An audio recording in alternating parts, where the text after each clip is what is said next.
నమస్తే. ఇన్నాళ్ళు నన్ను సపోర్ట్ చేస్తూ, ఎంకరేజ్ చేస్తూ మీ ప్రేమని నాకు అందిస్తున్న ప్రతి ఒక్కరికి కృతజ్ఞతలు. అలాగే ఈ వీడియో కూడా ఖచ్చితంగా మీకు ఉపయోగపడుతుంది. లైక్, షేర్ అండ్ సబ్స్క్రైబ్ చేసి మీ సపోర్ట్‌ని నాకు అందించండి. అలాగే ఈ వీడియో పట్ల మీకున్న అభిప్రాయాన్ని కామెంట్ సెక్షన్‌లో కామెంట్ చేసి తెలియజేయండి. ఇప్పుడు వీడియోని చూద్దాం. జ్యోతిష్య శాస్త్రం ఒక అద్భుతం. వేదాంగమైన జ్యోతిష్య శాస్త్రం అనేటువంటిది మానవ జీవన గమనానికి ఒక వరం.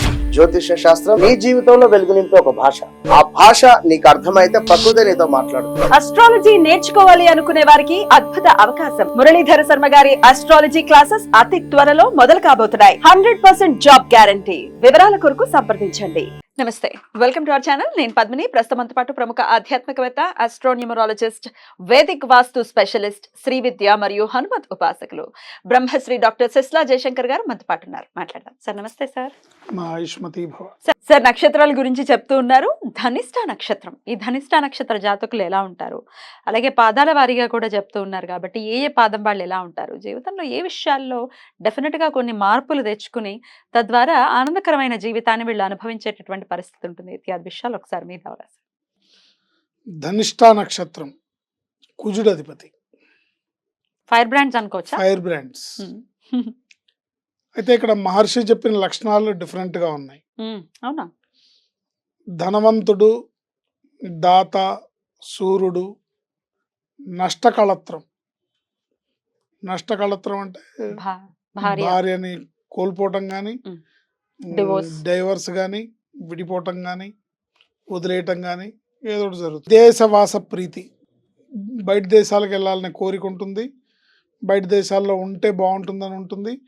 అక్కడైతే హ్యాపీగా ఉంటాను, ఇక్కడ డర్టీ రోడ్స్ అక్కడ బాగుంటాయి అనే ఫీలింగ్ ఉంటుంది. విదేశవాసంలో యొక్క ప్రీతి, కానీ అది వాళ్ళ జాతకంలో ఉంటే, యోగం ఉంటేనే జరుగుతుంది. వీళ్ళకి కోరుకున్నంత మాత్రం జరగదు కదా, వాళ్ళకి జాతకంలో ఉండాలి. అసత్యవాది, ఎప్పుడు అబద్ధాలు ఆడటం, అబద్ధాన్ని నిజం చేయాలని ట్రై చేస్తాడు, వాదిస్తాడు, ఇదే నిజం, ఇదే కరెక్ట్. వాచాలుడు, ఎక్కువగా మాట్లాడతాడు. నృత్యము గానములందు ప్రీతి గలవాడు. గాలివాటం, మూర్ఖత్వం. డ్యాన్స్ అంటే బాగా ఇష్టంగా ఉంటుంది. గాలివాటం ఎటు వస్తే అటు వెళ్తూ ఉంటారు. మూర్ఖత్వం ఎక్కువ. ఒకటో పాదాన వాళ్ళ లక్షణాలు: నీతి రహితుడు, భారీ శరీరి, స్వార్థపరుడు, నలుగురు దృష్టిలో తానేమిటో అని అవకాశాలు జారవిడుచుకుంటాడు. నలుగురు దృష్టిలో తానేమిటో అని అంటే లేని అపోహలు తన మీద తనకే, నన్ను ఇలా అనుకుంటున్నారని ఆపర్చునిటీస్ పోగొట్టుకుంటారు. రెండో పాదంలో వాళ్ళు టక్కరి, మోసగాడు, దరిద్రుడు, శ్రమించును, స్థిరమైన వాడు, తెలివితేటలు అధికం.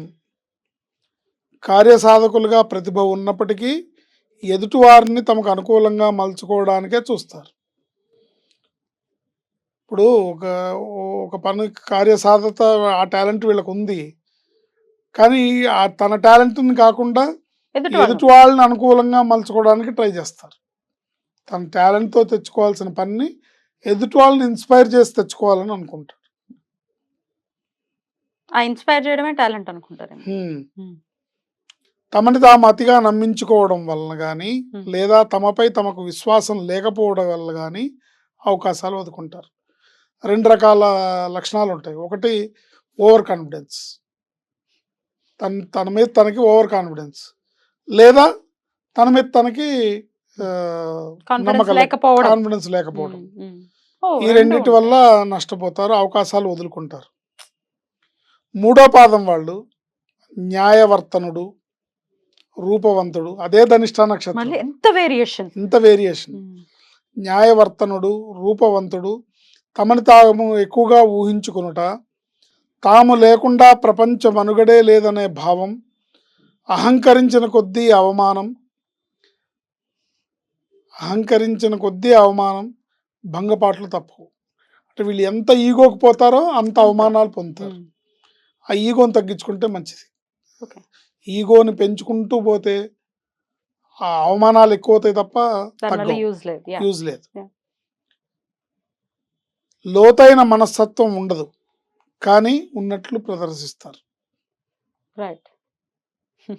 నాలో ఏముందో నీకేం తెలుసు, నేనేం ఆలోచిస్తున్నాను నీకేం తెలుసు. ఏమీ లేదు. ఆ, ఓకే. అది. సో ఇలాంటి లేనిది ఉన్నట్టుగా ప్రదర్శిస్తారు. 4వ పాదం వాళ్ళు ధని, అంటే డబ్బు గలవాడు, క్రూరుడు, కొంచెం క్రూరమైన మెంటాలిటీ ఉంటుంది, గర్వి, గర్వం ఉంటుంది, ఈగోయిస్టిక్ పర్సనాలిటీ, మోసగాడు, అవసరమైతే మోసం చేయడానికి వెనకాడరు.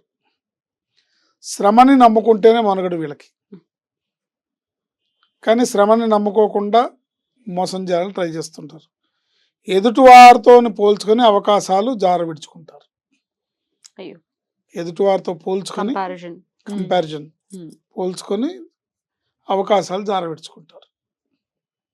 సో ఇవి ఈ 4 పాదాలు ధనిష్ట నక్షత్రం. అంటే వాళ్ళ వ్యక్తిగత జాతకాన్ని అనుసరించి లక్షణాలు మారుతాయి, పరిస్థితి మారుతుంది, కానీ ఎన్నో మ్యాచ్ ఉంటుంది. ఎన్నో కొన్ని కాదు, ఈ ఇంగ్రీడియంట్స్ అన్ని ఉంటాయి, ఫ్లేవర్స్ తో. ఫ్లేవర్స్ ఉంటాయి, బట్ అవి ఒకటి ఇంకో దాంతో కలిసినప్పుడు వచ్చే మిక్స్డ్ ఫలితాలు వేరే రకంగా ఉంటాయి. బట్ ఇది వాళ్ళు ఆలోచిస్తే ఈ లక్షణం నాకు ఉందా లేదా అని ఆలోచిస్తే అర్థమవుతుంది. కొన్ని చోట్ల బాహటంగా కనిపిస్తుంది, కొంతమందికి బాహటంగా కనపడదు, ఇంటర్నల్ గా ఉంటుంది. లగ్నాన్ని బేస్ చేసుకుని ఉంటుంది, అండ్ వాళ్ళ పేరుని బేస్ చేసుకుని ఉంటుంది, డేట్ ఆఫ్ బర్త్ ని బేస్ చేసుకుని ఉంటుంది. బట్ ఏదైనా అన్ని ఇంటర్లింక్ గానే వస్తాయి. మరి ఇంతకీ ఏం మార్చుకోవాలి సార్ వీళ్ళు? ఖచ్చితంగా ఈగో తగ్గించుకోవాలి. ఈగో తగ్గించుకొని క్రూరత్వాన్ని, అంటే మెంటాలిటీని కొంచెం, giving is the highest level of living. అంటే ఇవ్వడమే ప్రధానంగా పెట్టుకోవాలి, కానీ లాక్కోవడమే ప్రధానంగా పెట్టుకోకూడదు. Giving is the highest level of living అంటారు. సో అలా ఉంటే వీళ్ళకి బాగుంటుంది. వీళ్ళకి మంగళవారం, ఆదివారం సుబ్రహ్మణ్యేశ్వర స్వామి ఆరాధన ఉత్తమ ఫలితాలను ఇస్తుంది. మార్పు అనేది వస్తుంది డెఫినెట్ గా లైఫ్ లో 100%. రైట్.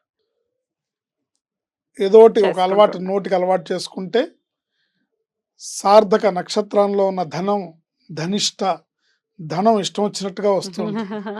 సుబ్రహ్మణ్య స్వామిని ఆరాధించారు. రైట్ సార్, అద్భుతంగా వివరించారు. కృతజ్ఞతలు సార్. ఇక నెక్స్ట్ ఎపిసోడ్ లో శతభిష నక్షత్రం గురించి మాట్లాడుకుందాం. Thank you sir. నమస్తే.